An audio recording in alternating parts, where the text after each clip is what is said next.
Hi, welcome to Axia Women's Health Microsoft Office 365 Training. Today we are going to discuss how to prepare for Office 365, and we're going to take a quick delve into Outlook Office 365 with a demo of Mail, Calendar, and People. In addition, we're going to discuss the training resources and help that are available to you. Office 365 is a fantastic tool for everybody at Axia. It will bring the entire workforce onto one network. The tools are great and will make the transition very effective and easy. The first thing we need to do is launch Office 365 and sign in. We'll go over how to do that in just one moment. If you would like, you may install the mobile applications on your device. This is not a requirement. Additionally, we highly recommend that all employees of Axia Women's Health know their help resources. There are both people and products to help you in this transition. So how do you log in? In Pennsylvania, you're going to log in through Parallels. You may have noticed a new icon on your Parallels client called Axia O365 Email. Double click and this will launch the login screen. In New Jersey, there's an icon on your desktop. You may have seen it. Simply double click and it will launch the login screen. Your credentials are your Axia Women's Health email address and Axia password. Typically, the nomenclature for your email address is first name dot last name at axiawh.com. Some of you know that there is some diversion from this nomenclature. Just be sure to use your Axia email address. So let's log in.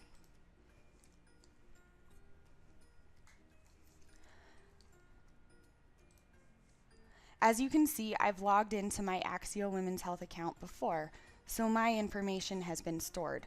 The first time you log in, you will need to type in your email address, then your password, and click Sign In. And here is Outlook. I am using Internet Explorer. Before we delve too much further into Outlook, let's take a look at some of the tools and tricks that you can use when using Internet Explorer. If you find that the text on your screen is too small, simply click on Tools, go to Zoom, and make the text larger. Personally, I like to keep my zoom at 100%. In addition, you are probably familiar with the idea of right-clicking in your browser to find tools.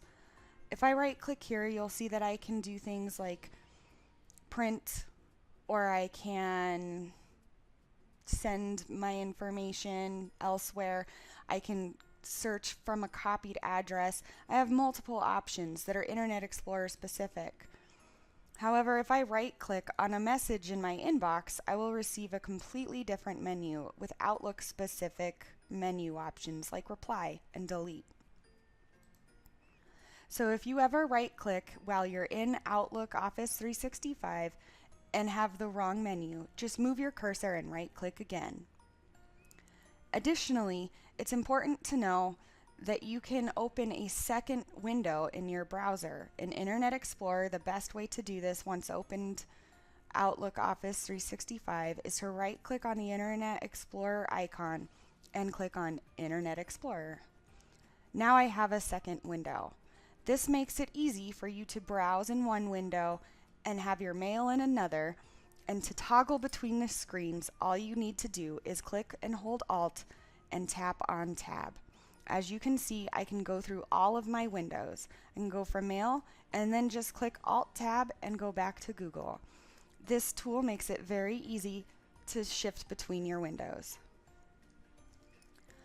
Additionally, we highly recommend that you pin your favorite internet browser to your taskbar.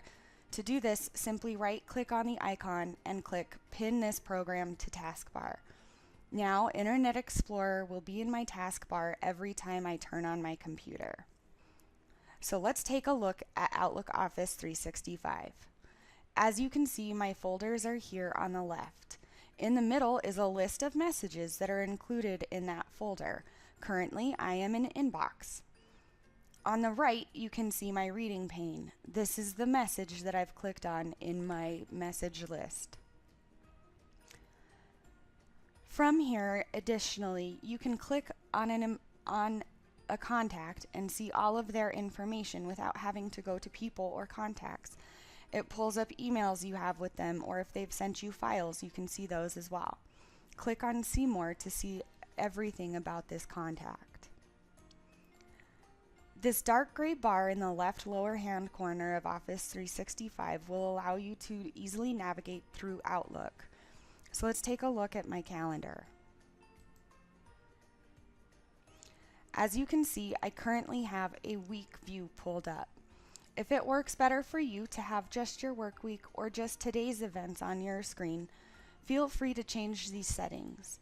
Microsoft Office will remember what you do, and this is how it will be seen every time you log in. Let's take a second to learn how to share your calendar. You may have a colleague who needs to see all of the information on your calendar. Simply click Share and type in their name. At Axia, all of the axiawh.com email addresses will be preloaded when you first log into Office 365. I have typed in Dan Safir's name and will share my calendar with him. I would like Dan to see more than just when I'm busy and just the titles and locations. Dan should see all of my details. I don't want him to edit or be a delegate, which will allow him to send on my behalf. But I do want him to see full details, so I will click on Can View All Details and then click Share. Dan has now received an email saying that he can see my calendar. Simply click Done. Let's set up an appointment. I'm going to double click where I want the appointment, so today at noon. I'm going to type test meeting because this is just for the sake of this meeting. I'm going to say just call Kristen because again, this is a fake appointment. I don't need this to repeat, but if I did, I have options here. I'm going to set up my time frame and I'm going to show my calendar as busy. I'm going to include the information for the meeting, which we're going to say just ignore this. And we highly recommend that you use font style Calibri at font size 11. I'm going to invite Dan to my meeting by typing in his name and selecting his email address. Then I'm going to hit send, and Dan will receive an email asking him to join me at a test meeting that he should ignore. So let's head over to People. Down in this gray bar, you'll see two little people. If you click on that, it will take you to your contacts. As you can see, I have multiple layouts for how I can see my contacts. At the top, you see my frequently contacted people. Clearly, I've contacted Dan multiple times. Today, I have meetings with Dan and Jen. You can see this because Outlook will pull the people on your calendar today and put them in one view for you. I can set up favorites that allow me to log in and immediately see the people that I would like to see. Additionally, you can allow Outlook to search through your inbox and your calendar and find people that you may want to follow up with. This is a very good tool if you need additional help making sure you're responding to your emails. The most common view is All Contacts. This is where you can see everybody in one view. If one of these is your favorite view or helps you be the most efficient, pin the view. Simply click Pin this view and then click OK. Next time you log in, this will be the view of your contacts. Let's hit refresh so we see what it looks like.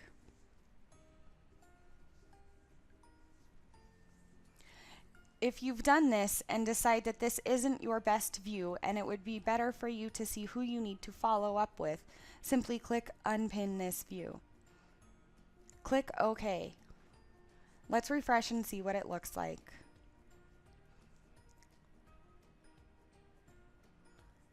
It shows you all of your possible views again.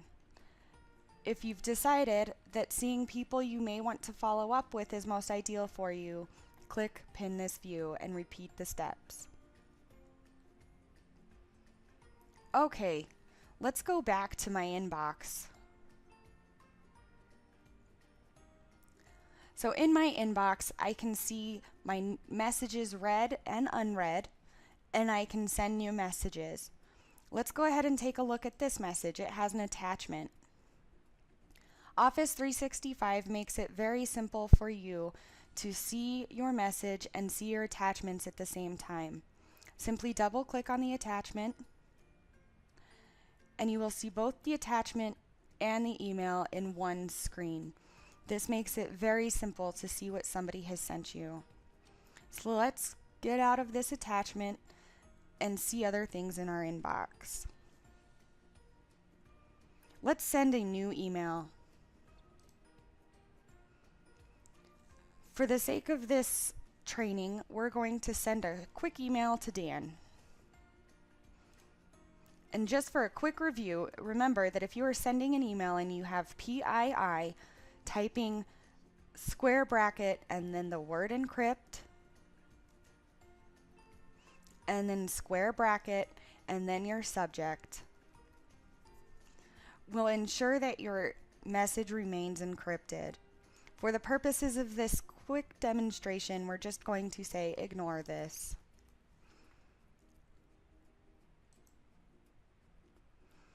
So, as you know, when you type encrypt in the subject, recipients will receive a link to secure.axiawh.com and will either use an existing account or create a new account to read and reply to your message. But let's see what Dan has to say about this. Dan reminded me that only email to an external address will be encrypted. Anything sent from an Axia address to an Axia address will already be encrypted.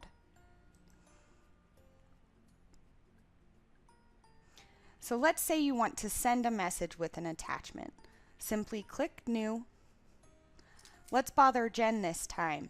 So I type in Jen's name, click on her email address, I'll add a subject,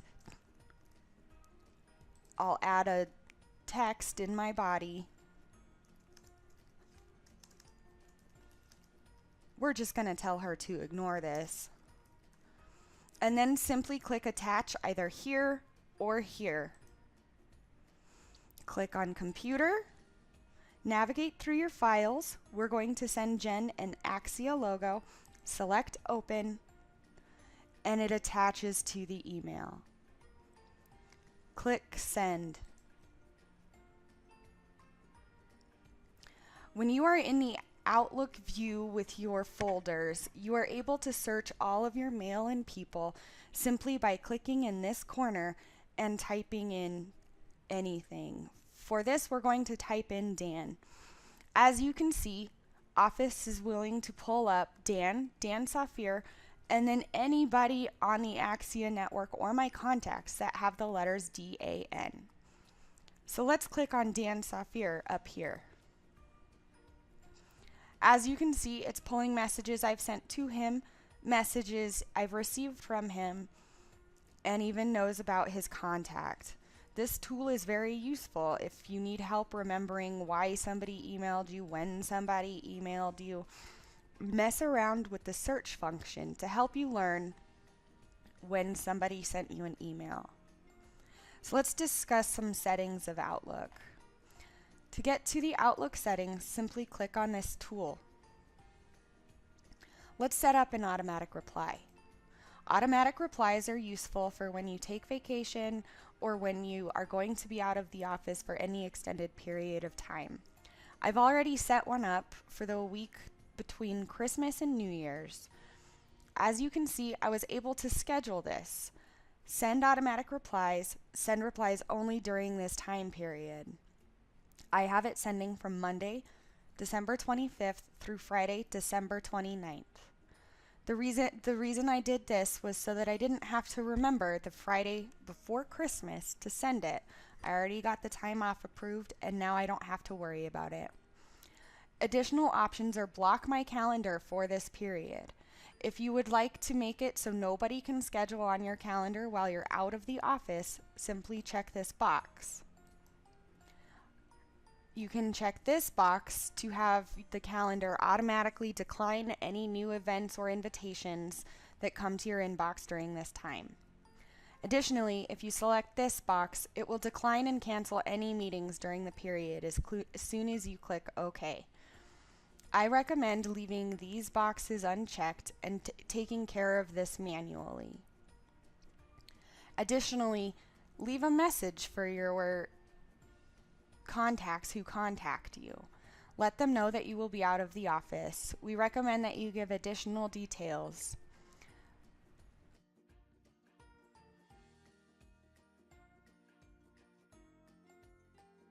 Once you've set this up, simply click OK. Now your out of office reply has been scheduled. If you prefer to see your folder list and message view in a different setup, simply click on Display Settings. This will allow you to change where the reading pane is or even remove the reading pane. Under Display Settings, there are many options, including how your folders are laid out, how your messages are shown, and if there are any previews. We recommend that as you use Outlook Office 365, that you work with these settings to help you be the most efficient. Now, this is just a fun tool to know. You can change the theme of Outlook Office 365. As you can see right now, my Office 365 is kind of boring. If I click here, I can change it to have a pretty beach setting or maybe some robots. So have fun with the themes to personalize your Outlook Office 365 to yourself. The last thing we want to show you in Office 365 is how you can get real-time help from Office 365. Simply click on this question mark and type what you need help with. Although we already know how to attach a file, let's type in attach. You'll see that it pulls up 40 articles from help on how to attach files. So let's click on this. Clicking on the support will take you to a new tab at support.office.com. It will walk you through how to attach. You can do this for any problem you may run across in Office 365. We encourage you to use this tool. It is very helpful. Let's head back to our PowerPoint. In addition to what we just learned in Outlook Office 365, we do want everyone at Axia to use a standard signature. Here's an example of Christine Ross's signature. As you can see, it has her title, it has her credentials, and other contact information. Here are some basic guidelines. We do want these signatures to remain professional, so please do not scan a signature and use that. Do not include inspirational sayings or emoticons, etc. Nicknames are permitted as long as they are professional. Of course, your signature doesn't need to include all of your contact information, as that can sometimes make it cumbersome. Please use Calibri font at point size 11. If you have any other questions, please contact marketing at joan.riddler@axiawh.com. As we mentioned, we have training help and resources for everyone at Axia. As you can tell, we have a training presentation recorded. We also have links to video tutorials, and there is always the live help desk.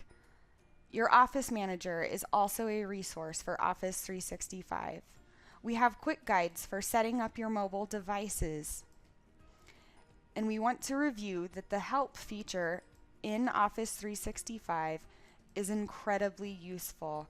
In addition to the articles, there are video vignettes, no more than 2 minutes, and most of the tutorial videos include a transcript, so you don't have to listen to the video.